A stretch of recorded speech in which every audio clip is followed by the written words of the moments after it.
So eto, sige, play natin to. Itong dahilan ni Aimee. Dahilan ni Aimee. Bakit siya tatakbong mag-isa? Sa ang dami nilang puros mga peke talaga no. Dito kay Aimee, lahat peke Peke yung ilong, peke yung kilay, peke yung talukap ng mata, yung nguso, peke, lahat peke Pati pagkatao pala napipeke din.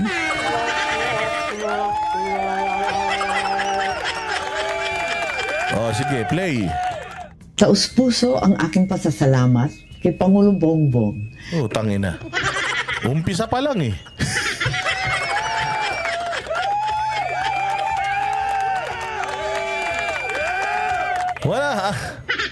Walang hiya si Aimee, nagpasalamat pa sa kapatid. Ano ba talaga? Galit ka? Inis ka? O magpapasalamat ka? Grabe yung filter ni Madam, Grabe naman yung gumawa ng video sa'yo. Mabubura na yung mukha mo, sige. Na sa kabila ng galit at labis na kalupitan ng ilan, ako'y pinagtanggol niya at naisama pa sa alyansa. Hindi ka pinagtanggol. Isinama ka lang sa mga kakandidato sa under niya dahil alam naman niya kakampi ka niya, kapatid ka niya. Alam naman niya na pinaglalaroan mo lang yung tao. Ano ka ba? Gumaganyang ka pa manang Aimee? Sko, manluloko rin eh.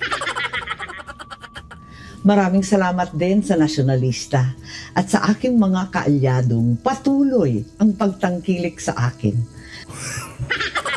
Sige. Naway manatili ang tiwala ninyo. 35 taon nang nakalipas ngayong araw mula nung pumanaw ang ama ko.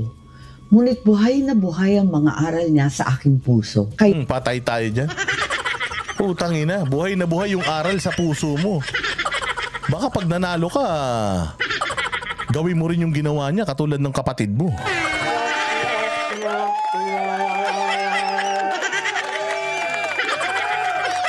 Buhay na buhay daw yung alaala ng kanyang tatay, yung mga turo. Patay tayo dyan. Yung kapatid mo, wala ring ibang tinuro tatay mo ron eh.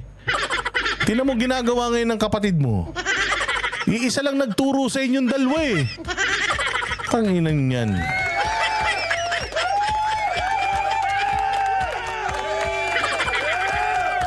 Kaya't bilang panganay niya, pinipili kong manindigan ng malaya't matatag tulad niya na wala nang dapat kampihan kundi ang sambayanang Pilipino. Ulul!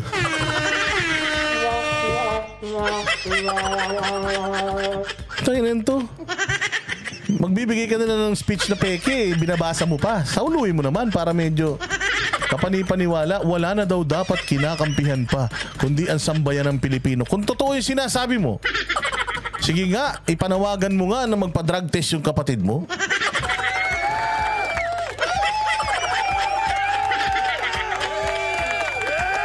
Kung talagang para sa bayan ka, hindi ka papayag na under the influence yung nagmamando sa Pilipinas. Yung may hawak ng manibela ng Pilipinas, hindi ka papayag na under the influence. Under na nga, under the influence pa. Ano under the influence of the wife? Hindi. Under the influence of a substance. Iba yun. Iba yung under the influence of the wife and under the influence of the substance or of a substance. So kung talagang para sa bayan ka, concern ka sa Pilipinas. At kung concern ka sa Pilipinas, ipanawagan mo na yung kapatid mo magdurog, magpa-drug test. O kaya ipanawagan mo, o kaya sabihin mo na yes, yung kapatid ko may history yan noon. O kasi kahit anong video pa yung lumabas na yan, walang kwenta yan. Kung talagang gusto nyong mapatunayan, kung may history talaga yung tao, yung kapatid ang magsasabi, meron talaga. Noon meron, pero ngayon naniniwala ako hindi na. O kasi dati, syempre, alam mo naman, happy-go-lucky. Sabi ko nga yun sa pelikula ng tatay ko, di ba? Yung isinapelikula namin yung pelikula namin eh. Pinagagalitan ng tatay ko yan doon sa politika. Ay, doon sa pelikula. Sinasabi niya na party ka ng party. 'Di ba? Lagi kang lasing, 'di ba? So, alam ko merong history yan. Pero ngayon, I am sure wala na. Para mapatunayan natin, ading magpa-drug test ka na. Para talagang mapatunayan na natin, 'di ba? Ikaw yung unang mananawagan nun kasi concerned ka sa Pilipinas eh.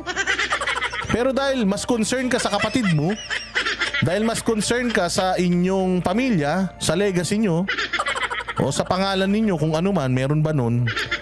Pero dahil dahil masyado kang tawag dyan, manggagamit at mambubudol, wala. Hanggang ngayon, binubudol mo pa rin tao na kunyari, kampi ka ni Inday, kunyari ganito, kunyari ganyan, pero sa totoo lang, ginagamit nyo na lang naman talaga si Inday. Kasi sabi nga ni Inday, hindi ako talaga kakandidato na Vice President. Pero pinilit ako ng kaibigan ko, si Aimee. Si Aimee naman kaibigan ko, hindi naman si Bongbong. So pinilit ako. Dalawa lang, sabi ni Inday. Dalawa lang ang hinihingi ko sa kanila. Kasi kaya ako ayaw tumakbo ng presidente. Kasi maliliit pa yung mga anak ko. Yung bunso ko nagpapagamot pa yun. So ayaw ko mawalan ng panahon sa mga anak ko. Kasi nga si PRRD nawalan ng panahon sa mga anak niya, sila Kala Inday, Kala Pulong, tsaka Kala Basti, nawalan ng panahon yung tatay niya sa kanila kasi nga mas pinili ng tatay niya na magsilbisyo sa tao. So ayaw ni Inday Sara na mangyari yun sa mga anak niya na maliliit pa, iiwanan niya na dahil masyado siyang magiging busy as presidente dahil kilala niya yung sarili niya eh. When I'm doing something, I'm putting my all. Ganun si Inday eh. Di ba? So ngayon, kaya nga ayaw niyang maging presidente, kaya hindi siya tumakbo. Itong lukarit na to, yan ang nagpilit sa kanya na tumakbo. Sa dalawang kondisyon. Ang unang-unang kondisyon is uuwi ako sa mga anak ko. Gabi-gabi, uuwi ako doon. Kahit nasan lupalop ako ng Pilipinas, uuwi ako sa mga anak ko. Araw-araw. Pangalawa, DND, ibigay mo sa akin. Department of National Defense, akin yan. Uubusin ko lahat ng mga NPA sa Pilipinas. Putang ina, walang natupad dun.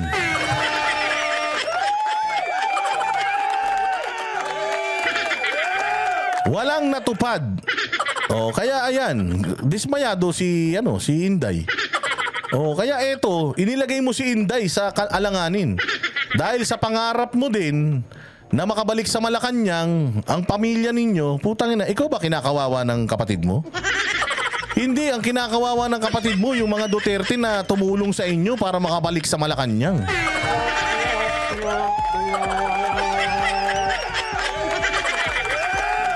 Di ba? Sige, pakinggan pa natin tong pambubudol ni ate. Hindi madaling tumayong mag-isa.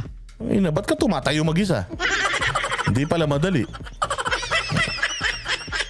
Sa kampanya at sa politika. Ngunit yan ang pamana ng matanda sa akin. Yan ang pamana ni Apo Lakay na ginugunita natin. Ang ina nyo. Gamit na yung tatay nyo. Matagal nang patay yan. Ginagamit nyo pa. Patahimikin nyo naman na. Mga senior citizen na kayo, ginagamit nyo pa yung tatay nyo. Ngayon, minabuti kong manindigan ng mag-isa upang wag nang malagay sa alanganin ang aking ading. Para wag nang Ang aking adik? Ano? Ay, ading. Sabi nga ni Diego Latigo, necropolitics. Putang ina, sikat na sikat sa Pilipinas yan. Si Cory Aquino nanalo because of the necropolitics. Ang necro po is yung mga namatay. Ginagamit yung mga namatay. Nanalo si Noynoy Aquino, ginamit yung nanay niyang namatay. Nanalo si Leni Robredo dahil sa panggagamit sa asawang namatay. Ngayon naman, eto na naman si Aimee. Yung traditional na necropolitics, putya, after ng narcopolitics, ginagamit naman ngayon.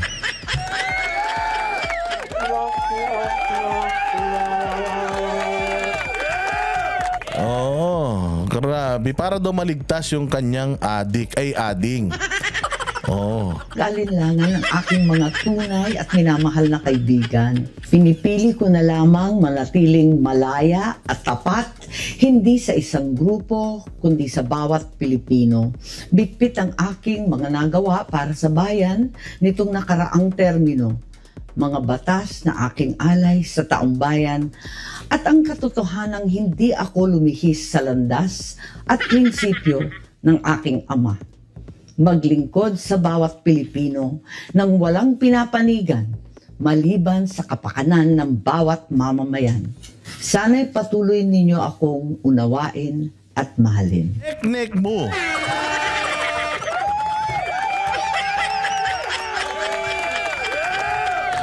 Oy, patuloy nyo raw siyang mahalin. Kayo talaga, mahalin nyo naman.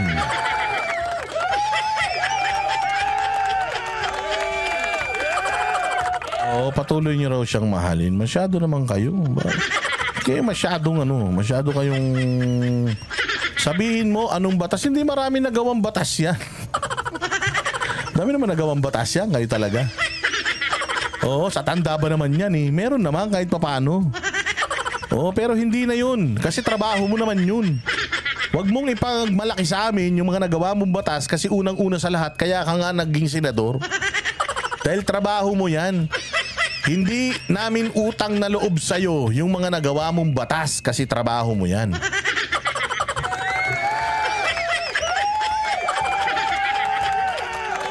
Sabi nga ni Diego Latigo, tama ang kasabihan na ang sinungaling ay kapatid ng magnanakaw. Naku po!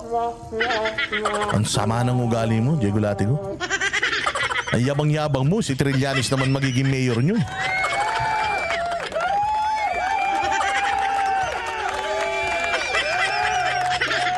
Style nyo, bulok. Hindi ba? Kayo talaga, sama nung mga salita nyo, Hindi kayo dapat ganyan magsalita. Masama yan, iboto nyo na lang si Trillanes sa Caloocan kung gusto nyo makaganti kay Diego Latigo.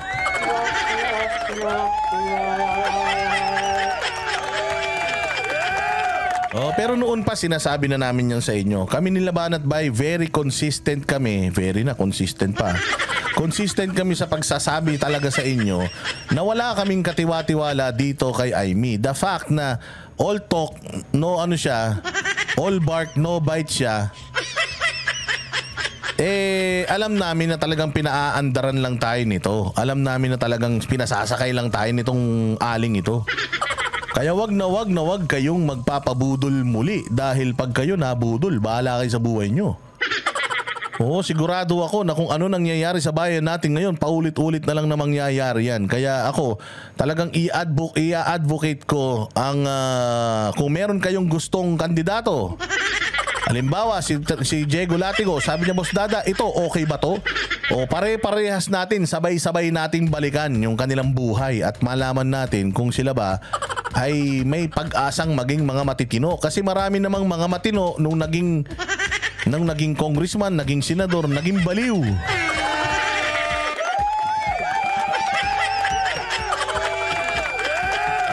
Lagi nyong lagi nyong tatandaan yan. Ngayon,